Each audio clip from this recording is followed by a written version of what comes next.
10 секунд. Биздин мектепке, ошол мектептеги окуучуларыбызга ыйман сабагын киргизүү боюнча кандай карайсыз?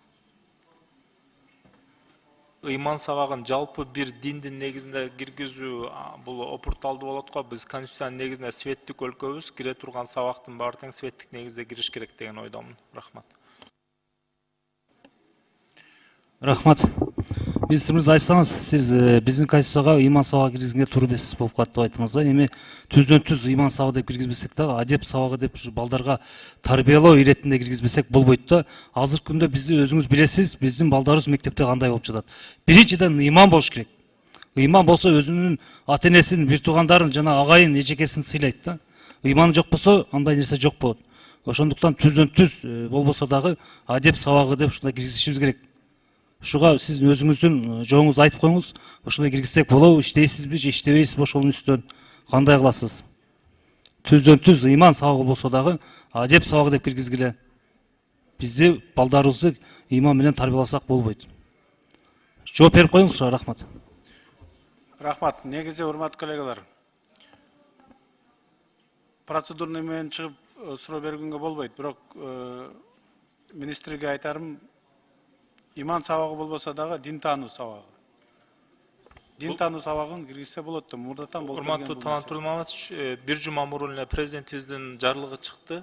Орто мектептердин 7-8 9 класстарына диндердин өнүгүү тарыхы тууралуу сабакты киргизүү боюнча ушул сабактын концепциясында жалпы адамдык баалуулуктар, жалпы ошо диндердин түшүнүктөрү жана ошо дин кармануунун ыкмалары тууралуу бирдиктүү жакшы бир билим берүү чарасы жүргүзүлөт. Ал жарлыкты ишке ашыруу боюнча азыр иш-чаралар жүрүп жатат. Ошол сабактын ичинде депутатыбыз кайрылгандай, Айбек Усмановичтин кайрылгандай, биз да Жапарович айткандай ал маселени камтыйбыз ошол жерге. Рахмат. Рахмат. Кийинки сөз Атазов Шалыбек Карыбековичке берилет. Чоң рахмат, урматтуу төрага. Анан сөзүңүздө айтып кеттиңиз, ыйман сабагын киргизиш опурталдуу болуп калат депчи. Кандай опурталдуу болот? Ыйман сабагы деген ат менен бир диндин маалуулуктарын тутунган өзүнчө предметти киргизүү. Бир динди деген жок да. Мекенди сүйүү деп киргизиң анда.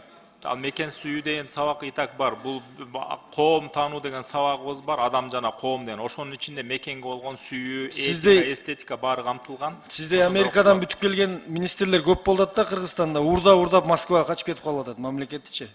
Ошон үчүн ыйман жагына да көңүл бурушуңузду сунуш кылам. Рахмат.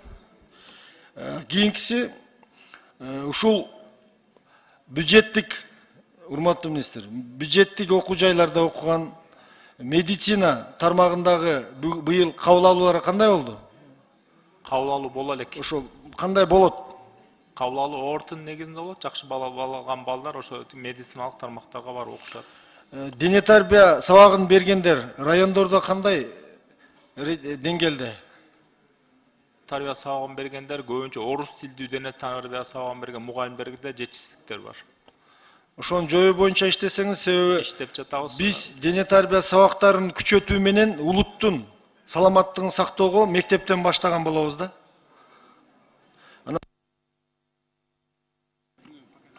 Он секунд.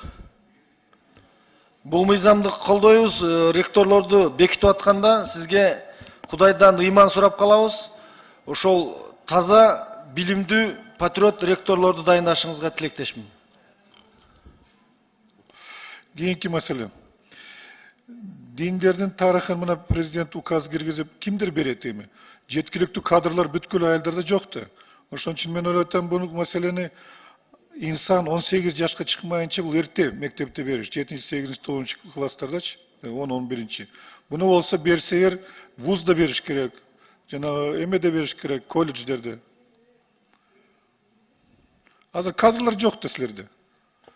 Ар бир айылда бирден кадр керек. Жок дегенде. Касмакович, азыр биз диндердин өнүгүү тарыхы, бул тарых жөнүндө сөз болуп атат, жана тарыхчылар беришет. Анан теологторго конкурс жарыялап көрдүк, кызыктарлар тапшырып, педагогикалык квалификациясын баягы аныктай алса, анда алар дагы келип пилоттук негизде, апробациялык негизде берип көрсүн. Эгер болсо болот, болбосо аларды кайра четке кагабыз да. Негизи ошол дин маселеси 18 адам чыкпайынча берилбеш керек да, ошо мектепте, башка жерлердечи.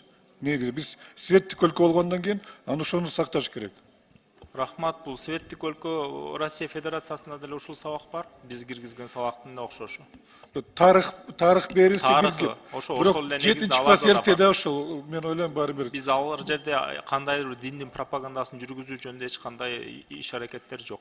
Ошо теологдор бербесе сабак деп атам да, ошо тарыхчылар берсе. Теолог дегендер булар ислам динчилер эмес да, теологдор бул жалпы диндер жөнүндө адистер да. Бул жерде христиан болушу мүмкүн, буддист болушу мүмкүн. Ошол эле балким орус теологдор берет, кайдан билесиз?